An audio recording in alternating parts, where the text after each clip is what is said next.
আবার আমন্ত্রণ বিজনেস সঙ্গে আছি রহমান রনব। দর্শক অনুষ্ঠানের মাধ্যমে আমরা জানিয়ে দিই দেশ বিদেশের ব্যবসা বাণিজ্য, অর্থনীতি ও শেয়ার বাজারের সর্বশেষ খবরাখবর।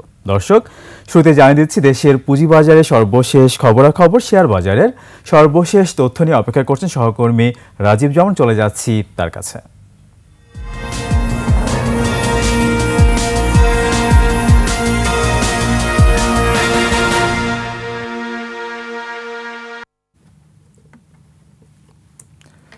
রহমান রন, আপনাকে অনেক ধন্যবাদ। জানিয়ে দিচ্ছি আজকে দিন শেষে ঢাকা স্টক এক্সচেঞ্জে লেনদেনের খবরাখবরগুলো। রণ, আজকে দিনের শুরু থেকে শেষ পর্যন্ত মোটামুটি একটা সন্তোষজনক অর্থাৎ ঊর্ধ্বমুখী প্রবণতা বজায় ছিল ঢাকা স্টক এক্সচেঞ্জ, এবং সবচেয়ে লক্ষণীয় যে বিষয়টি ছিল লেনদেনের পরিমাণ। আমরা গত সপ্তাহের বা গতকালের আগের বন্ধের আগের যে সপ্তাহে লেনদেন ছিল গত প্রায় 100 কোটি টাকার বেশি লেনদেন কিন্তু বেশি হয়েছে। আজকে প্রায় 450 কোটি টাকার বেশি লেনদেন ছাড়িয়ে গেছে ঢাকা স্টক এক্সচেঞ্জ। অর্থাৎ এটি অবশ্যই এটি ভালো দিক, যদি সামনের দিনগুলোতে একই রকম কন্টিনিউ করে। এটি কিন্তু পুঁজিবাজারের আস্থা ফিরিয়ে আনার একটা বড় জায়গা তৈরি হতে যাচ্ছে বলেই মনে হচ্ছে। এবং সেই সাথে আজকে দিনের শেষে ঢাকা স্টক এক্সচেঞ্জের প্রধান সূচকটি 45 পয়েন্ট বেড়ে গিয়েছে, 5224 পয়েন্টে অবস্থান করেছে। এবং দিনের শেষে এসে ঢাকা স্টক এক্সচেঞ্জের লেনদেন প্রতিষ্ঠান বা মিউচুয়াল ফান্ড ইউনিটগুলোর মধ্যে দর বেড়েছিল 210টির, কমেছিল 110টির, আর পরিবর্তিত অবস্থায় থেকে লেনদেন ছাড়িয়ে গিয়েছে 76টির। এবং সেই সাথে আমরা একটু আগে জানাচ্ছিলাম যেটি 450 কোটি টাকার বেশি লেনদেন হয়েছে আজকে ঢাকা স্টক এক্সচেঞ্জে। এছাড়া লেনদেনের শীর্ষে প্রতিষ্ঠানগুলোকে জানিয়ে রাখি, খুব বেশি পরিবর্তন কিন্তু দেখছি না। দিনের শুরু থেকে শেষ পর্যন্ত কিন্তু ফার্মাসিউটিক্যাল সেক্টর বেশ একটা আধিপত্য ছিল। আমরা দেখেছি ওরিয়ন ইনফিউশনকে প্রথম স্থানটি দখল করে রেখেছে। তার পরপর যথাক্রমে আছে বাংলাদেশ শিপিং কর্পোরেশন, রয়েছে স্কয়ার ফার্মাসিউটিক্যালস, এছাড়া আছে একমি ল্যাবরেটরিজ, জিপিএইচ ইস্পাত, সায়াম কটন, বেক্সিমকো ফার্মা, রবি এবং অ্যাসোসিয়েট অক্সিজেন, এনআরবি ব্যাংক। এগুলোকে দেখা গিয়েছে লেনদেনের শীর্ষে অর্থাৎ টপ ট্রেডের তালিকায় ঢাকা স্টক এক্সচেঞ্জে।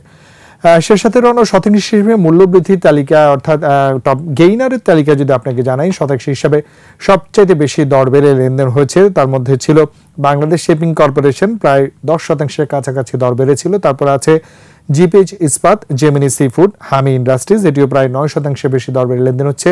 তারপরে ছিল jute spinners, Orion infusion, associate oxygen, family Tex, first finance, BIFC এবং নর্দার্ন ইন্স্যুরেন্সকে দেখা গিয়েছে শতাংশ হিসেবে মূল্যবৃদ্ধির তালিকার ওপরের দিকে থাকতে।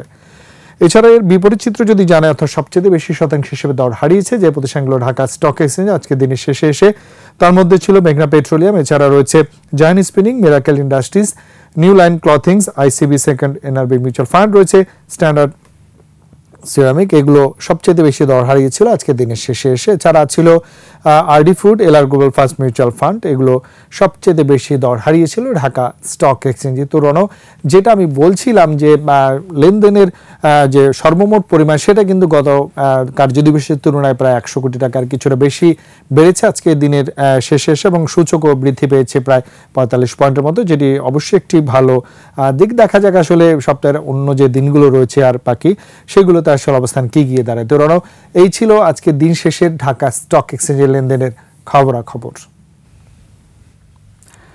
রাজীব জামান, আপনাকে অনেক ধন্যবাদ। দর্শক, পুঁজিবাজার নিয়ে আরও বিস্তারিত জানতে এখন আমরা কথা বলবো মিডওয়ে সিকিউরিটিজ লিমিটেডের ব্যবস্থাপনা পরিচালক মোহাম্মদ আশিকুর রহমানের সঙ্গে। জনাব আশিকুর রহমান, আপনাকে স্বাগত একুশে বিজনেসে। ধন্যবাদ।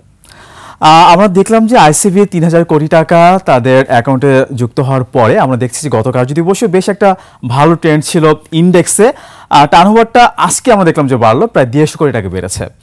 সার্বিক বাজার পরিস্থিতি কেমনভাবে দেখছেন আপনি?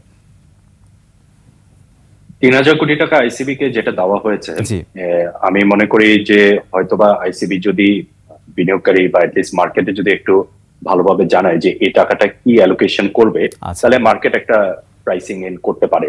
এন্ড দেন ওই অনুযায়ী বিনিয়োগকারীও যদি মনে করে যে 3000 কোটি টাকার উপরেই তারা একটা আস্থা রাখতে চায়, তাহলে তখন এটা বিনিয়োগকারীদের জন্য বেটার হবে। আচ্ছা, বাট আমার পার্সোনাল ওপিনিয়ন হলো যে আইসিবি তো নিজেই অর্গানাইজেশন হিসেবে তার অনেক সমস্যা আছে, অনেক ডিউজ আছে।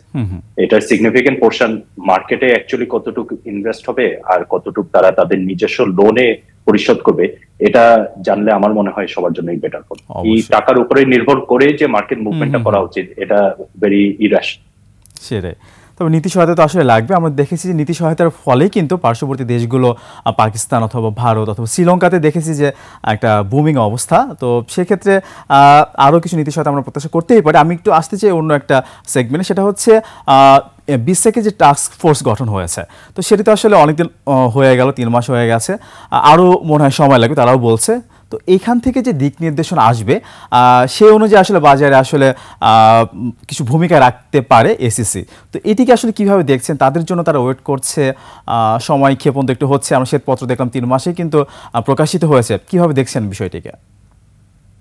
আমি বিষয়টাকে এভাবে দেখছি যে এই বিসেক কমিশন, যেটা একটা নতুন কমিশন, তারা আগের গত প্রাক্তন কমিশনদের মতন ওভাবে অ্যাক্ট করছেন না। আচ্ছা, তারা মনে করেছে যে বিকজ রেগুলেটর হিসাবে যে যে রেসপন্সিবিলিটি গুলি আগের কমিশন গুলি করছে, ওরা হয়তোবা কিছু তো ওগুলিকে অ্যাভয়েড করার চেষ্টা করছে।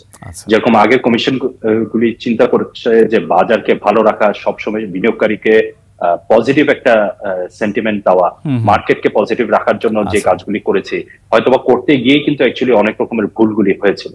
সো এই কমিশনটা ডিসাইড করেছে ওনারা এটা করবেন না। বাট বিকজ এই কমিশন কিন্তু এখনো পর্যন্ত কমপ্লিটলি নতুন, 3 মাস মাত্র হয়েছে, এন্ড ওনাদের ব্যাকগ্রাউন্ড যদি দেখেন, ক্যাপিটাল মার্কেট স্পেসিফিক যে ওনাদের এক্সপিরিয়েন্স আছে তা কিন্তু না। সো আমার ধারণা ওনারা রিয়েলাইজ করেছে যে এটা হয়তোবা বেটার মিটিগেট করা যেতে পারে যদি ওনারা নিজেরা একটা টাস্ক ফোর্স ক্রিয়েট করে, যেখানে বিভিন্ন বিভিন্ন টাস্ক ফোর্স মেম্বার্স আছে যারা বিভিন্ন ক্ষেত্রে ক্যাপিটাল মার্কেটের ব্যাপারে বেশ ভালোই আইডিয়া আছে বা প্র্যাকটিশনের মধ্যেও ছিল। সো যেটা আমার কাছে মনে হচ্ছে, ওনারা চিন্তা করেছে যে আমরা আগের কমিশনের মতন ভুল না করে আমরা হয়তো ইন্ডিপেন্ডেন্টলি একটা টাস্ক ফোর্স থেকে যদি আমরা কিছু পলিসি আনি, এন্ড এই পলিসিগুলি একটা সেপারেট মডিউলে যদি এটা প্রেজেন্ট করা হয়, হয়তোবা এটা ক্যাপিটাল মার্কেটের লং টার্মের জন্য একটা ভালো হবে। তো আমার ধারণা এই কারণে ওনারা ওদের জন্য ওয়েট করছে।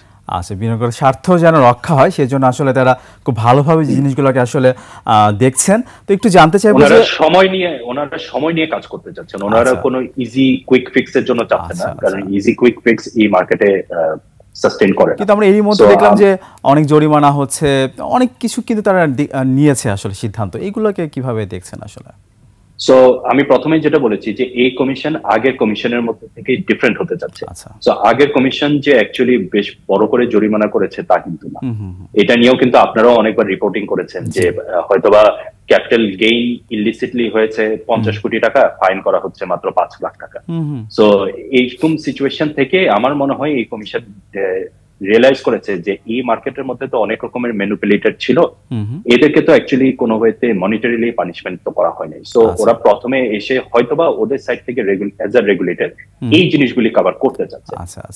ওদের অ্যাকশন, এই কমিশনের action is completely different from previous কমিশনের অ্যাকশন, এন্ড এটাকে হয়তোবা আমরা পজিটিভলি দেখতে পারি, কারণ আমরা যদি আগের কমিশনের অ্যাকশনগুলি যদি দেখে থাকি, মার্কেট যে অ্যাকচুয়ালি লং টার্ম সাস্টেইন যে হয় তা তো না, ডিফারেন্ট কিছু করে হয়তো বা মার্কেটের জন্য ভালো আনতে পারবে। আচ্ছা, আবার হিতে বিপরীত হয় কিনা সেটা আসলে দেখার বিষয়। আমরা শুধু বিনিয়োগকারীকেই শাস্তি দিতে দেখলাম, কিন্তু সেখানে ট্রেডার জড়িত থাকতে পারে, কোম্পানির লোক জড়িত থাকতে পারে, অডিটর ঠিক মতো অডিট নাও করতে পারে, অনেক স্টেক হোল্ডার কিন্তু ধরাছোঁয়ার বাইরেই থেকে যাচ্ছে। আমি একটু জানতে চাইবো যে আপনি খুব ভালো কথা বলেছেন, আমি ভেরি হ্যাপি যে আপনি এই পয়েন্টগুলি বলেছেন। এন্ড ইনফ্যাক্ট আমারও কিন্তু এই বিসেক কমিশনের প্রতি কিন্তু আমারও এই একই এক্সপেকটেশন থাকবে যে অবভিয়াসলি এখানে যে শুধু ইন্ডিভিজুয়াল বিনিয়োগকারী বা একটা গ্রুপ যে আছে তা কিন্তু না, অনেক ইন্টারমিডিয়ারিজও আছে, অডিটররাও আছে, অথরাইজডরাও থাকতে পারে। সো এখানে কিন্তু তাদেরকে যদি জরিমানাই করতে হয়, যদি ফাইনও করতে হয়, পানিশও যদি করতে হয়, যারা যারা জেনুইন ইনভলভ ওভাবেই কিন্তু অ্যাপ্রোচটা করা উচিত। ওই সময় এসসির সামনেই কিন্তু 5 গুণ 6 গুণ 10 গুণ হয়েছে, এসসির সামনেই কিন্তু ওই সময় হয়েছে এই কাজগুলো। আমরা যদি আসলে ম্যানিপুলেশনের কথা বলি, আমরা কিন্তু ইদানিং স্পেকুলেশন, ম্যানিপুলেশন এই দুটি ওয়ার্ড শুনতে পাচ্ছি। এই বিষয়ে আসলে কি ব্যাখ্যা আপনার, কিভাবে দেখা উচিত? ইটস আ ভেরি সিম্পল ব্যাখ্যা। জি, speculation is correct, manipulation is wrong. এখন কারেক্ট হলো যে আপনি ওয়ার্ল্ডে যে কোনো ব্যবসা বলেন, আপনি যে কোনো ইন্ডাস্ট্রি বলেন, আপনি যে শুধু স্টক মার্কেট হবে তা না, speculation is part of the game. So speculation কিন্তু কোনো দিকে রং। আপনি যদি আপনার কাছে যদি টাকা থাকে আর যদি নাও টাকা থাকে, আপনি যদি মনে করেন যে আমি একটা স্টক নিয়ে স্পেকুলেট করতে চাই, এটাতে কোনো কিছু রং নাই। এটা যে আমাদের দেশের জন্য তা নাই, এটা Indian market, American market, Chinese market, any market in the world, Speculation is absolutely nothing wrong with that. আপনি যদি স্পেকুলেট করে যদি if you succeed, you make the capital gain. If you lose your capital. Manipulation is completely different. Manipulation হলো প্রতারণা। আপনি manipulate করেছেন so that প্রাইসটাকে আমি hike করে আমি অন্যদের কাছে ডাম্প করে দেব। সো এখানে কিন্তু স্পেকুলেশনের মধ্যে আপনি নিজেই একলা involved in the whole process. ম্যানিপুলেশনের মধ্যে আপনি হয়তো বা একটা গ্রুপ মিলে আপনার আরেকজনকে প্রতারণা করার জন্য বা আরেকটা গ্রুপকে প্রতারণা করার জন্যই আপনি ম্যানিপুলেশন করছেন। সো এখানে কিন্তু বিনিয়োগকারীদের বা রেগুলেটরদের কোনো কনফিউশন থাকা উচিত না। স্পেকুলেশন ইজ ওকে, ওয়ার্ডটা হয়তো বা শুনতে ভালো লাগে না, বাট ইটস অ্যাবসলিউটলি ফাইন। এটা যে কোনো মার্কেটের জন্য is completely fine. Manipulation on the other hand it is wrong and it needs to be punished. আচ্ছা, স্পেকুলেশন তাহলে মার্কেটের একটা সৌন্দর্য আমরা বলতে পারি। তো একটু জানতে চাইবো, সিরিয়াল ট্রেডিং এর মাধ্যমেই ম্যানিপুলেশন হয়ে থাকে মূলত, তো সিরিয়াল ট্রেডিংটা কোনোভাবে বন্ধ করা যায় কিনা, আন্তরিক হতে পারে কিনা এই বিষয়ে?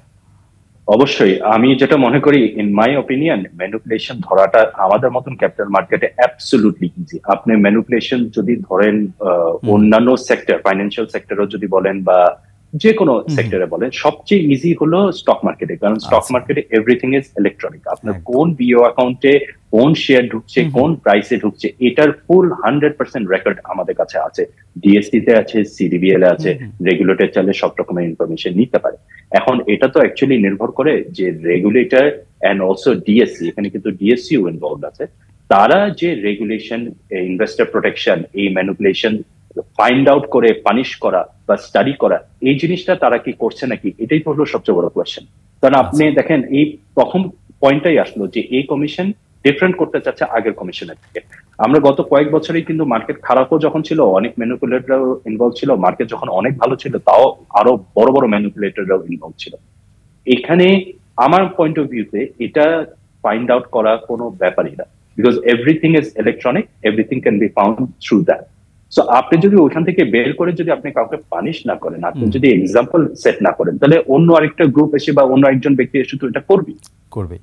সেটাই, মানে এসিসি অর্থাৎ নিয়ত সংস্থা চাইলেই আসলে সম্ভব ম্যানিপুলেশন বন্ধ হওয়া। সেক্ষেত্রে সিরিয়াল ট্রেডিং বন্ধ হোক আর যেভাবে হোক সেটা তারা করতেই পারে। একটু জানতে চাইবো যে ট্রেজারি বন্ডে এই মুহূর্তে রিটার্নটা অনেক বেশি, এটিকে কিভাবে দেখছেন মার্কেটের জন্য, প্রভাবটা কেমন পড়ছে? সো এটা মার্কেট, এখন যখন আমরা মার্কেট বলি, আমরা আমার পয়েন্ট অফ ভিউতে আমি শুধু আর এখন মার্কেটকে শুধু ইকুইটি বেসড মার্কেট হিসেবে দেখি না, আমি দেখি মার্কেটকে as a equity based and in currently with the bond market and government treasury bond as well. So আমাকে যখন কেউ জিজ্ঞেস করে মার্কেটের খুব খারাপ অবস্থা, আমি বলবো যে হ্যাঁ, ইকুইটি মার্কেটের অবস্থা কিন্তু খুবই খারাপ। আর আমরা যদি কনকারেন্টলি যদি গভর্নমেন্ট ট্রেজারি বন্ড গুলি যদি দেখি, দ্যাট ইজ ডুইং ফ্যান্টাস্টিক। আমি আমাদের যদি একটা উদাহরণ দিয়ে থাকি, আমাদের অলমোস্ট 1 বছর আগে সব ব্রোকাররা গভর্নমেন্ট অকশনে, ট্রেজারি বন্ডের অকশনে আমরা পার্টিসিপেট করা শুরু করেছি।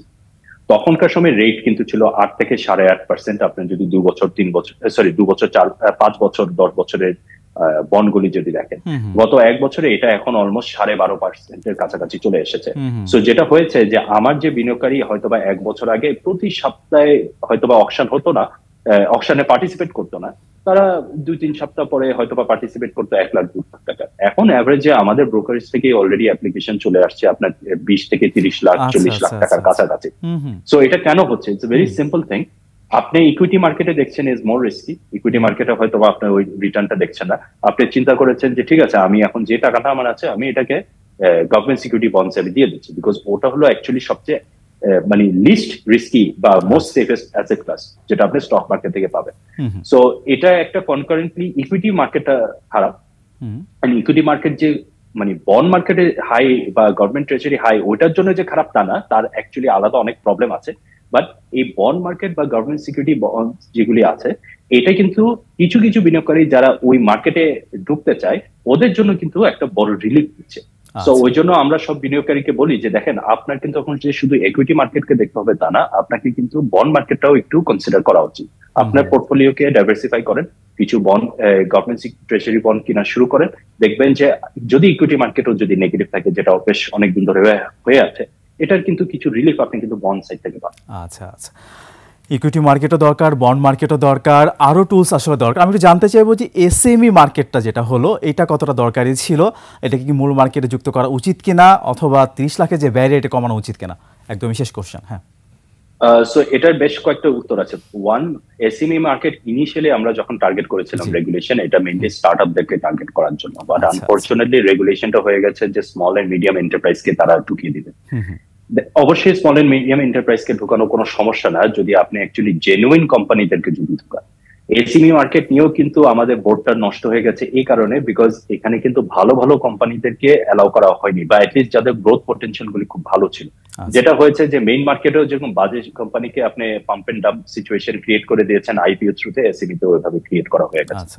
এসএমই কে কোনো ওয়েতে মেইন মার্কেটে ইনক্লুড করা ওভাবে চিন্তা করা উচিত না। SME is a separate board, যেরকম আপনি মেইন বোর্ডটাকেও ফিক্স করবেন আইপিও রেগুলেশন চেঞ্জ করে, এসএমই তেও আমি মনে করি একই জিনিস হবে।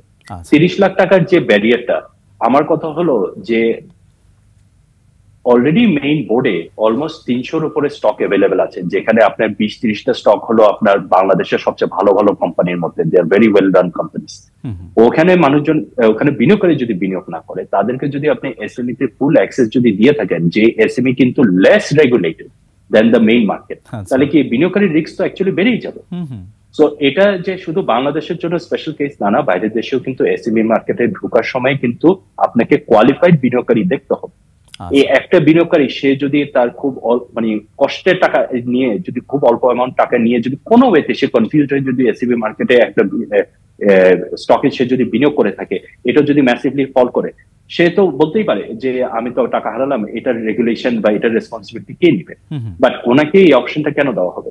ওনাকে তো আমাদেরকে এনকারেজ করা উচিত যে আপনি দেখেন ভালো ভালো অনেক কোম্পানি আছে বাংলাদেশে, যে কোম্পানির প্রোডাক্ট বা পণ্য আপনি অলরেডি ব্যবহার করছেন। আপনার হয়তো সিম কার্ড যদি থাকে, ভেরি লাইকলি আপনার ইদার গ্রামীণ ফোন বা রবির একটা সিম কার্ড আছে। আপনি হয়তো এই পয়েন্টে এসে তো আপনাদের যেসব স্টকের প্রাইস কম আছে, এটা থেকে বিনিয়োগ করা উচিত না? সো এইখানে কিছু ব্যারিয়ার অবশ্যই ক্রিয়েট করা উচিত বিনিয়োগকারীকে প্রোটেক্ট করার জন্য। বাট কনকারেন্টলি যদি আপনি মার্কেটকে যদি প্রোটেক্ট না করেন, আপনি ওই মার্কেটের মধ্যে যদি রেগুলেশন না দিয়ে ম্যানিপুলেটরদেরকে যদি আপনি পানিশ না করেন, বা বাজে বাজে আইপিও যদি লিস্টিং করা বন্ধ না করেন, মেইন মার্কেট বলেন, এসএমই মার্কেট বলেন, পুরো মার্কেটই খারাপ হবে। আমরা দেখতে পাচ্ছি আইপিও একদমই বন্ধ আছে, তো আমরা আশা করব ভালো ভালো আইপিও আসবে এবং ভালো আইপিওর সাথে ভালো বিনিয়োগকারীও আসবে এবং বাজার ভাইব্রেন্ট হবে, সেই প্রত্যাশাই করছি। আপনাকে অনেক ধন্যবাদ আমাদেরকে সময় দেওয়ার জন্য। ধন্যবাদ আপনাকে। দর্শক, এতক্ষণ আমরা কথা বলছিলাম আশিকুর রহমানের সঙ্গে। দর্শক, এবার নিচ্ছি একটা বিরতি, ফিরব একটু পরে, আমাদের সঙ্গেই থাকুন।